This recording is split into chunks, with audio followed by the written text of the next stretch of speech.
അത് ആദ്യമൊക്കെ പുള്ളിക്ക് ഒട്ടും വിശ്വാസമില്ല, ദൈവത്തെ വിശ്വാസമില്ല, ദൈവത്തെ കുറ്റം പറയുക മാത്രമേ ഉള്ളൂ, ഒട്ടും വിശ്വാസമില്ല. മാതാവിൻ്റെ അടുത്ത് നിൻ്റെ മാതാവ് എന്നൊക്കെ പറഞ്ഞ് എന്നെ ഒരുപാട് ദേഷ്യപ്പെട്ടിട്ടുണ്ട്. അങ്ങനെ ഒരു സാഹചര്യത്തിൽ 2019 ഞാനിവിടെ വരാനിടയുണ്ടായി. എനിക്ക് എങ്ങനെയെങ്കിലും ഉടമ്പടി എടുക്കണമെന്നായി ഇവിടെ വന്നു. എൻ്റെ ഹസ്ബൻഡും എൻ്റെ ഒപ്പം ഇവിടെ വന്നു ഞങ്ങൾ ഉടമ്പടി എടുക്കാൻ നിന്നപ്പോഴത്തേനും ഇവിടെ ഉടമ്പടി എടുക്കണമെങ്കിൽ പ്രവാസികൾക്ക് 1 വർഷത്തെ ഉടമ്പടിയാണ്. എടുക്കണമെന്നുണ്ടെങ്കിൽ ടിക്കറ്റ് കാണിക്കണം, തിരിച്ചു പോകുന്നതിനൊരു ടിക്കറ്റ് കാണിക്കണം. അതിനുശേഷം പുള്ളി പോയി ടിക്കറ്റ് എടുത്തുകൊണ്ട് വന്നു ആ നിമിഷം തന്നെ. എന്നിട്ട് എന്നെ ഇവിടെ നിർത്തിയിട്ട് പോയി. പുള്ളിക്കാരൻ കുപ്പി മേടിച്ച് വീട്ടിൽ പോകാനായി പോയി. എന്നെ ഇവിടെ നിർത്തി. ഞാനിവിടെ കരഞ്ഞുകൊണ്ട് നിന്നു. ഇടയ്ക്കൊന്ന് കയറി വന്ന് പേടിപ്പിച്ചു. ഞാൻ ആ കൗൺസിലിങ്ങിൻ്റെ സമയത്ത് പുള്ളി കയറി വന്ന് ഇതുവരെ തീർന്നില്ല എന്ന് പറഞ്ഞ് അതിൻ്റെ ഇടയിൽ പേടിപ്പിച്ചതിനിടെ അവിടുന്ന് സിസ്റ്റർ പറഞ്ഞു, കണ്ടിട്ട് തന്നെ പേടിയാകുന്നു, മോളിപ്പോൾ എത്രയും പെട്ടെന്ന് മാതാവിനോട് പ്രാർത്ഥിച്ച്. എൻ്റെ പേര് സിനി. ഞാൻ നെടുങ്കുന്നം എന്ന സ്ഥലത്ത് നിന്ന്, കറച്ചാലിനടുത്തുള്ള നെടുങ്കുന്നം എന്ന സ്ഥലത്ത് നിന്ന് വരുന്നു. ഞാൻ ഇവിടെ വന്ന് ഉടമ്പടി എടുത്തത് 2019 നവംബർ 11 ആണ്. ഇവിടെ വരാനുണ്ടായ സാഹചര്യം എൻ്റെ ഹസ്ബൻഡിൻ്റെ മദ്യപാനത്തിന് വേണ്ടിയാണ് ഞാൻ ഉടമ്പടി എടുക്കാൻ കാരണം. എൻ്റെ അമ്മ വഴിയാണ് ഹസ്ബൻഡിൻ്റെ അമ്മ വഴിയാണിത് ഞാൻ അറിയുന്നത് ആദ്യമായിട്ട്. അന്നൊന്നും ഞാനിത് കാര്യമാക്കി എടുത്തേയില്ല. കൃപാസനം പല ധ്യാനങ്ങളും കൂടിയിട്ടുള്ളത് കൊണ്ട് അതിലൊന്നും വലിയ വിശ്വാസങ്ങളൊന്നും ഇല്ലായിരുന്നു. ഇത് പല പ്രാവശ്യം കേട്ടിട്ടുണ്ടെങ്കിലും അതിനെപ്പറ്റി നമ്മൾ വലിയ കാര്യമാക്കി എടുത്തിട്ടില്ലായിരുന്നു. കൃപാസനത്തെക്കുറിച്ച് അമ്മ പറയും. ഇവിടെ വന്ന് ഒരുപാട് സാക്ഷ്യങ്ങൾ ഇവിടെ ആൾക്കാർ പറയുന്നുണ്ട്. ഇവിടെ വന്ന് പ്രാർത്ഥിച്ചാൽ നമുക്ക് കാര്യങ്ങൾ നടത്തി തരും എന്നാണ് അമ്മ പറഞ്ഞത്. അത് പക്ഷേ ഞാൻ അത്ര കാര്യമായിട്ടൊന്നും എടുത്തില്ല. ജീവിതത്തിലെ നമ്മുടെ സാഹചര്യങ്ങളാണല്ലോ നമ്മളെ ഈ ദൈവത്തിലോട്ട് കൂടുതൽ അടുപ്പിക്കുക. ഞാനും എൻ്റെ ഹസ്ബൻഡും ദുബൈയിൽ വർക്ക് ചെയ്യുന്നു. ഞങ്ങൾ ഒന്നിച്ച് വർക്ക് ചെയ്യുന്നു. ഞാനൊരു നേഴ്സായിട്ടാണ് വർക്ക് ചെയ്യണത്. എൻ്റെ ഹസ്ബൻഡ് ആദ്യമൊക്കെ കുറച്ച് മദ്യപാനം ഞങ്ങളുടെ ജീവിതത്തെ അത് വലുതായിട്ട് ബാധിക്കാറില്ലായിരുന്നു. കുറേ വർഷങ്ങൾക്ക് ശേഷം പിന്നെ അത് ഞങ്ങളുടെ ജീവിതത്തിലെ ഒട്ടും താങ്ങാൻ പറ്റാത്ത പോലായി. അത് കുട്ടികൾക്കും പേരൻസിനും മാതാപിതാക്കൾക്കും ഞങ്ങൾക്കും എല്ലാം എനിക്കൊക്കെ അത് ഭയങ്കര ബുദ്ധിമുട്ടായി വന്നു. അത് എത്രത്തോളം ബുദ്ധിമുട്ടായെന്നുള്ള അനുഭവിച്ച ആൾക്കാർക്ക് മാത്രമേ അതറിയത്തുള്ളൂ. അത്രയ്ക്ക് ബുദ്ധിമുട്ട് ഞങ്ങൾ ആ മദ്യപാനം കൊണ്ട്. അങ്ങനെ ഇരിക്കുമ്പോൾ ഒരുപാട് പ്രാർത്ഥനയിലൂടെ വീണ്ടും പല പ്രാവശ്യം ഞാൻ പ്രാർത്ഥിക്കാൻ തുടങ്ങി. ദൈവത്തോട് ഞാൻ ഒരുപാട് പ്രാർത്ഥിച്ചു. എന്നിട്ടൊന്നും അതിനൊരു കുറവും ഉണ്ടായില്ല. അപ്പോഴാണ് എൻ്റെ ഫ്രണ്ട് പറയുന്നത്, ചേച്ചി അന്ന് അമ്മ പറഞ്ഞില്ലായിരുന്നോ കൃപാസനത്തിൽ പോയി പ്രാർത്ഥിക്കുക, ചേച്ചി ഞാനത് കണ്ടു, അതിൻ്റെ സാക്ഷ്യങ്ങൾ കണ്ടു, ചേച്ചി ഒന്ന് കണ്ടു നോക്ക് എന്ന് പറഞ്ഞു. അങ്ങനെ ഞാൻ ആ സാക്ഷ്യങ്ങൾ കണ്ടു. അപ്പോൾ എനിക്ക് കൂടുതൽ വിശ്വാസമായി. സാക്ഷ്യങ്ങൾ കണ്ടപ്പോഴത്തേനും എങ്ങനെയെങ്കിലും ഇവിടെ വന്നൊന്ന് ഉടമ്പടി എടുക്കണമെന്നായി. ഞാൻ പ്രാർത്ഥിച്ചു. അങ്ങനെ ഞാൻ 2019 ഇവിടെ വന്ന് ഉടമ്പടി എടുത്തു. എൻ്റെ ആദ്യത്തെ യുഗം ഇത് തന്നെയായിരുന്നു. എൻ്റെ ഹസ്ബൻഡിൻ്റെ മദ്യപാനം എങ്ങനെയെങ്കിലും മാറണം, എന്നെങ്കിൽ മാത്രമേ ഞങ്ങൾക്ക് രക്ഷപ്പെട്ടു. 25 വർഷമായിട്ട് മദ്യപാനം ഉണ്ടായിരുന്നു. അത് മാറിയാൽ മാത്രമേ ഞങ്ങൾക്ക് രക്ഷപ്പെടാൻ പറ്റത്തുള്ളായിരുന്നു. അങ്ങനെ ഞങ്ങളുടെ ജീവിതത്തിൽ അത് ഒരുപാട് അലട്ടി. ഞങ്ങളുടെ മക്കളെയും പേരൻസിനെയും എല്ലാം ഒരുപാട് ഞങ്ങളത് ഞങ്ങൾക്ക് ബുദ്ധിമുട്ടായി. അത് ആദ്യമൊക്കെ പുള്ളിക്ക് ഒട്ടും വിശ്വാസമില്ല, ദൈവത്തെ വിശ്വാസമില്ല, ദൈവത്തെ കുറ്റം പറയുക മാത്രമേ ഉള്ളൂ, ഒട്ടും വിശ്വാസമില്ല. മാതാവിൻ്റെ അടുത്ത് നിൻ്റെ മാതാവ് എന്നൊക്കെ പറഞ്ഞ് എന്നെ ഒരുപാട് ദേഷ്യപ്പെട്ടിട്ടുണ്ട്. അങ്ങനെ ഒരു സാഹചര്യത്തിൽ 2019 ഞാനിവിടെ വരാനിടയുണ്ടായി. എനിക്ക് എങ്ങനെയെങ്കിലും ഉടമ്പടി എടുക്കണമെന്നായി ഇവിടെ വന്നു. എൻ്റെ ഹസ്ബൻഡും എൻ്റെ ഒപ്പം ഇവിടെ വന്നു ഞങ്ങൾ ഉടമ്പടി എടുക്കാൻ നിന്നപ്പോഴത്തേനും ഇവിടെ ഉടമ്പടി എടുക്കണമെങ്കിൽ പ്രവാസികൾക്ക് 1 വർഷത്തെ ഉടമ്പടിയാണ്. എടുക്കണമെന്നുണ്ടെങ്കിൽ ടിക്കറ്റ് കാണിക്കണം, തിരിച്ചു പോകുന്നതിനൊരു ടിക്കറ്റ് കാണിക്കണം, എങ്കിൽ മാത്രം ഉടമ്പടി എടുക്കാൻ പറ്റത്തുള്ളൂ. അപ്പോഴേ കരഞ്ഞു. കാരണം ആ സാഹചര്യത്തിലായിരുന്നു ഞാൻ. ഇതിനുവേണ്ടി ഞങ്ങൾ ഒരുപാട് ട്രീറ്റ്മെൻറ്റ് വരെ എടുത്തിട്ടുണ്ട് ഈ മദ്യപാനം നിർത്താൻ വേണ്ടി. അതൊന്നും ഏറ്റിട്ടില്ല ഞങ്ങൾക്ക്. അങ്ങനെ വന്ന് ഇവിടെ വന്ന് ഉടമ്പടി എടുക്കാനായിട്ട് വന്നപ്പോഴാണ് ഇങ്ങനെ ടിക്കറ്റ് കാണിച്ചാൽ മാത്രമേ എടുക്കാൻ പറ്റുന്നത്. ആ സമയം തന്നെ ഞാൻ അവിടെ നിന്ന് കരഞ്ഞിട്ട് ഹസ്ബൻഡിനോട് പറഞ്ഞു. ഹസ്ബൻഡ് എന്നെ ഒരു തരത്തിൽ കൊണ്ടുവന്നാണ് ഇവിടെ. പുള്ളിക്കൊട്ടും വിശ്വാസമൊന്നുമില്ല. നീ എന്താണെന്ന് വെച്ചാൽ കാണിക്കുക എന്നും പറഞ്ഞ് കൊണ്ടുവന്ന് വിട്ടതാണ്. അതിനുശേഷം പുള്ളി പോയി ടിക്കറ്റ് എടുത്തുകൊണ്ട് വന്നു ആ നിമിഷം തന്നെ. എന്നിട്ട് എന്നെ ഇവിടെ നിർത്തിയിട്ട് പോയി. പുള്ളിക്കാരൻ കുപ്പി മേടിച്ച് വീട്ടിൽ പോകാനായി പോയി.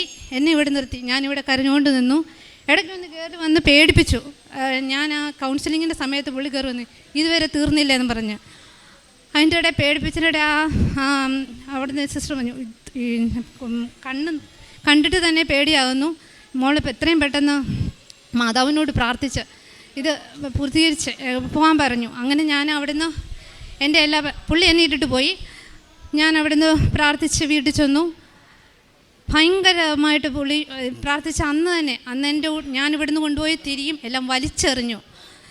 എന്നിട്ട് ഞാൻ പ്രാർത്ഥിച്ചു എൻ്റെ മാതാവിനോട്, അമ്മേ മാതാവെ രക്ഷിക്കണേ, എങ്ങനെയെങ്കിലും ഇതൊന്ന് മാറ്റിത്തരണേ.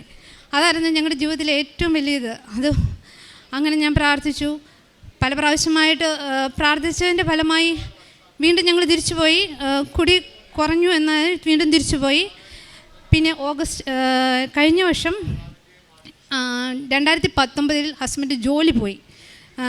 കോവിഡിൻ്റെ സമയത്ത് ജോലി പോയി. ഹസ്ബൻഡ് തിരിച്ച് നാട്ടിൽ നിൽക്കേണ്ടതായിട്ട് വന്നു. ആ സമയത്ത് ഭയങ്കരമായിട്ട് കൂടി. അമ്മയൊക്കെ വിളിച്ചു പറഞ്ഞു, ഒരു രക്ഷയില്ല സിനി, എന്ത് ചെയ്യണമെന്നറിയില്ല. എങ്ങനെയെങ്കിലും 7 ദിവസം കണ്ടിന്യൂസ് കുടിച്ചു. ഒരു ഭാഗം കഴിക്കത്തുമില്ല, ഒന്നുമില്ല. ആ ഹോസ്പിറ്റലിൽ കൊണ്ടുപോകാൻ മാത്രം എടുക്കുമ്പോഴത്തേനും ജീവനോടെ അതിലും ശക്തിയായിട്ട് എണീക്കും, പോവില്ല. അങ്ങനെ എന്നെ വിളിച്ചു പറഞ്ഞു. ഞാനപ്പോൾ ഹോസ്പിറ്റലിൽ ജോലി ചെയ്തുകൊണ്ടിരിക്കുന്ന സമയം എനിക്ക് ഫോൺ അറ്റൻഡ് ചെയ്തിട്ട് വന്നു. ഞാൻ പറഞ്ഞു, എനിക്ക് ഭയങ്കരമായിട്ട് ടെൻഷൻ അടിക്കുന്നത് കണ്ട് എൻ്റെ കൂട്ടത്തിലുള്ള എൻ്റെ ഇൻചാർജ് ഒന്ന് ചോദിച്ചു, എന്താ സംഭവിച്ചതെന്ന് ചോദിച്ചു.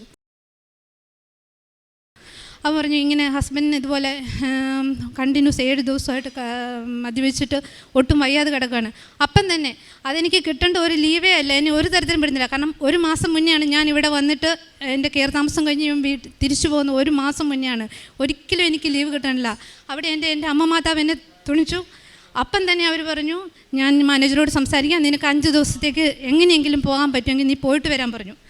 അങ്ങനെ ഞാൻ അവിടുന്ന് വന്നു. ഇവിടെ വന്ന് അന്ന് തന്നെ വന്നപ്പോഴത്തേനും പുള്ളിക്കാരന് അതുപോലെ വയ്യ കിടക്കുക. അന്ന് രാത്രി തന്നെ ഞാൻ ഹോസ്പിറ്റലിൽ കൊണ്ടുപോയി, എൻ്റെ ഒപ്പം വന്നു ഹോസ്പിറ്റലിൽ കൊണ്ടുപോയി.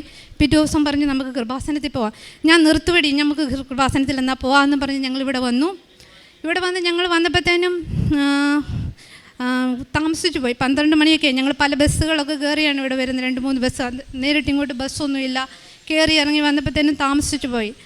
പറ്റത്തില്ല എന്ന് പറഞ്ഞ്, അച്ഛനെ കാണാൻ പറ്റത്തില്ലെന്ന് പറഞ്ഞു. ഞാനിവിടെ വന്ന് ഒരുപാട് ആൾക്കാരെല്ലാം കണ്ട്, ബ്രദേഴ്സിനെല്ലാം കണ്ടപ്പോൾ അവർ പറഞ്ഞ്, ഞാൻ മാതാവിൻ്റെ പറഞ്ഞു, അമ്മ എനിക്ക് ഈ പ്രാവശ്യം എങ്കിലും ഒന്നും പറയാനായിട്ട് ഒരു സാഹചര്യം ഒപ്പിച്ച് തന്നെ, എനിക്കൊന്ന് അച്ഛനെ ഒന്ന് കാണാനും എൻ്റെ സാഹചര്യങ്ങളൊന്ന് പറയാനും ഒരു അവസരം. എൻ്റെ അമ്മ മാതാവ് എനിക്കതിന് വഴി ഒരുക്കി തന്നു. അപ്പം തന്നെ എന്നോട് പറഞ്ഞു, നിനക്ക് കാണാൻ, നീ പോയി കാണാൻ പറഞ്ഞു. അങ്ങനെ ഞാൻ എൻ്റെ ഹസ്ബൻഡിനെയും കൊണ്ട് ഇവിടെ വന്നു. പുള്ളിക്ക് വന്നു എങ്കിലും നിർത്തണമെന്നൊരാഗ്രഹം ഉണ്ടെങ്കിലും ഒട്ടും വിശ്വാസം ഇല്ല എന്ന് തന്നെ പറയാം. പക്ഷേ എൻ്റെ ഒപ്പം വന്നു നിർത്തണമെന്നൊരാഗ്രഹം തോന്നിച്ചു. അതെൻ്റെ അമ്മ എനിക്ക് തന്ന ഏറ്റവും വലിയ അനുഗ്രഹം. ഇവിടെ വന്നു, നടുവിന് വേദന കാരണം പുള്ളിക്ക് നിൽക്കാൻ വയ്യ. കുറേ നേരം ഞങ്ങളിവിടെ നിന്നു. ഞാൻ ഓർത്ത് തിരിച്ചു പോയില്ല. ഇവിടെ വന്നു ഇരിക്കാൻ പറഞ്ഞിട്ടും ഇരിക്കുന്നില്ല, കാരണം മുട്ടുകുത്താൻ പറ്റത്തില്ല, അതുപോലെ നടുവിന് വേദനയാണ്. അച്ഛൻ ഇവിടെ വന്നു കഴിഞ്ഞു. അച്ഛൻ വന്നു കഴിഞ്ഞപ്പോൾ ഞാൻ പറഞ്ഞു, ഹസ്ബൻ്റെ പേര് ജോണിയാന്നാണ്. ജോണിച്ച എങ്ങനെയെങ്കിലും ഒന്ന് മുട്ടുകുത്താൻ നോക്ക്. ഒരു കുഴപ്പവും ഇല്ലായിരുന്നു, ഒരു വേദനയില്ലായിരുന്നു. ഇവിടെ വന്ന ആൾക്കാരെയും മുട്ടുകുത്തി. അച്ഛൻ എന്നോട് ചോദിച്ചു, വിശ്വസിക്കുന്നുണ്ടോ നീ എന്ന്? ഞാൻ പറഞ്ഞു വിശ്വസിക്കുന്നുണ്ടെന്ന്. എന്നിട്ട് ഹസ്ബൻഡിനോട് പറഞ്ഞു വിശ്വാസ പ്രമാണം ചെല്ലാൻ. എൻ്റെ ഹസ്ബൻഡിന് വിശ്വാസ പ്രമാണം ചെല്ലുന്നതേ ഇഷ്ടമില്ല. എന്ത് ചെയ്താൽ ചെയ്യത്തില്ല, എന്ത് പറഞ്ഞാലും പ്രാർത്ഥിക്കത്തില്ല. അങ്ങനെ ഒട്ടും വിശ്വാസമില്ലാത്ത ആ മനുഷ്യൻ അവിടെ നിന്ന് വിശ്വാസ പ്രമാണം ചെല്ലുകയും ഞങ്ങൾ 2 പേരും ഒന്നിച്ച് വിശ്വാസ പ്രമാണം ചൊല്ലി പ്രാർത്ഥിച്ച് അച്ഛൻ കലക്ക് തൈകളെല്ലാം വെച്ച് പ്രാർത്ഥിച്ചിട്ട് പൊക്കോളാൻ പറഞ്ഞു. ഞങ്ങളങ്ങനെ തിരിച്ചു പോകുന്നു. അവിടെ ചെന്ന് കഴിഞ്ഞതിന് ശേഷം അപ്പോഴും കുറ്റങ്ങളൊക്കെ പറയായിരുന്നു. ചെന്ന് പറഞ്ഞതിന് കുറേ ദിവസങ്ങളൊക്കെ കഴിഞ്ഞപ്പോഴത്തേനും പതുക്കെ പുള്ളിയുടെ സ്വഭാവങ്ങളിൽ മാറ്റം വരാൻ തുടങ്ങി. പതുക്കെ എന്നോട് പ്രാർത്ഥിക്കാൻ പറയാൻ തുടങ്ങുന്നു. ഞാൻ മറന്നു പോകത്തേ ഇല്ല. എങ്കിൽ പോലും ഞാൻ താമസിച്ച് കഴിയുമ്പോൾ നീ പ്രാർത്ഥിച്ചിട്ടാണോ കിടക്കുന്നതെന്ന് ചോദിക്കാൻ തുടങ്ങുന്നു. നീ പ്രാർത്ഥിച്ചിട്ടാണോ കിടക്കുന്നത്? പ്രാർത്ഥിച്ചിട്ട് അങ്ങനെ പറയുന്നു. ഇപ്പം എന്ത് കാര്യത്തിന് എന്നോട് പ്രാർത്ഥിക്കണമെന്ന് പറയുന്നു. ഇപ്പം വീണ്ടും തിരിച്ചു വന്നു. ഇപ്പോൾ 2 മാസമായിട്ട് മദ്യപാനം പൂർണ്ണമായിട്ട് നിർത്തി. എൻ്റെ അമ്മ മാതാവിനും ഈശോയ്ക്കും 1000 നന്ദി. ഒരിക്കലും നടക്കാത്ത സംഭവമാണത്. കാരണം അതുപോലെ ഞങ്ങൾ ബുദ്ധിമുട്ടി. ഞങ്ങളെ അറിയാവുന്നവർക്കറിയാം, അതുപോലെ ഞങ്ങൾ ബുദ്ധിമുട്ടി.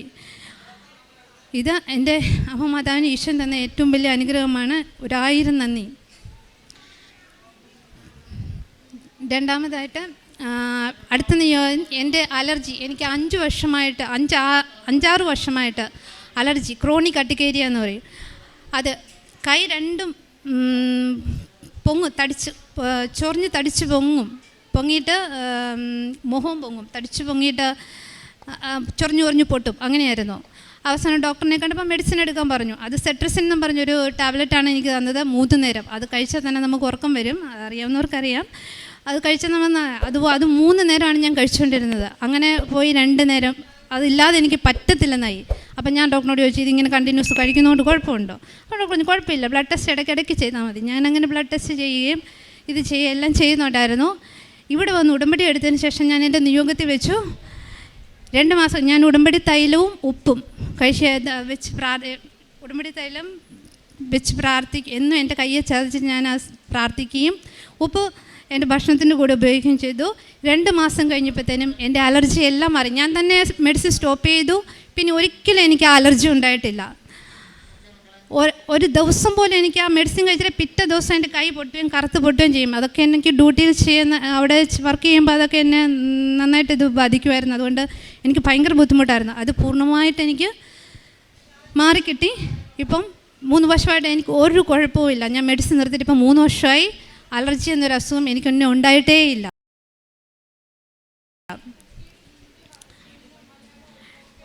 പിന്നെ എൻ്റെ നിയോഗത്തിൽ വെച്ച മറ്റൊരു കാര്യം എൻ്റെ വീട് പണിയായിരുന്നു.